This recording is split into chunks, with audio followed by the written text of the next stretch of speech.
வணக்கம். இன்னைக்கு நம்ம பார்க்க போறது கத்திரிக்காய் ஃப்ரை. 10 to 12 பல் பூண்டு, 25 சின்ன வெங்காயம், கொஞ்சோண்டு கருவேப்பிலை, 2 தக்காளி, கொஞ்சோண்டு கொத்தமல்லி. கடாயில் கொஞ்சம் எண்ணெய் ஊற்றி சூடாக விடுங்க. 1 டீஸ்பூன் கடுகு சேர்த்துக்கோங்க, 1/2 டீஸ்பூன் ஜீரா, அதுக்கப்புறமா 1/4 டீஸ்பூன் உளுந்து கடலைப்பருப்பு சேர்த்துக்கோங்க. பூண்டு சேர்த்து நல்லா வதக்கிக்கோங்க.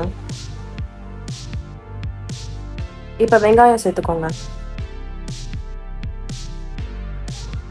1 டீஸ்பூன் மஞ்சள் தூள் சேர்த்துக்கோங்க. இப்போ தக்காளி சேர்த்து நல்லா வதக்குங்க. தேவையான உப்பு சேர்த்துக்கோங்க.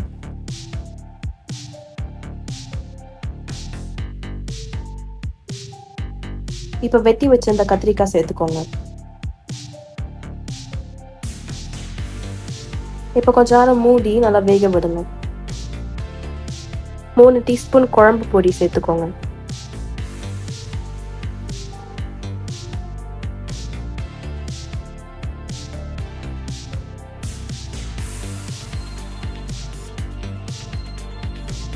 ஒரு கிளாஸ் தண்ணி சேர்த்துக்கோங்க.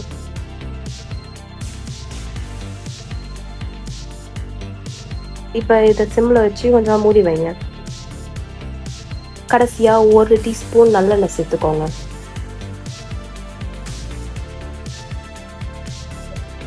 இப்போ ஒரு புளி தண்ணி சேர்த்துக்கோங்க. வேணும்னா துருவின தேங்காய் சேர்த்துக்கலாம்.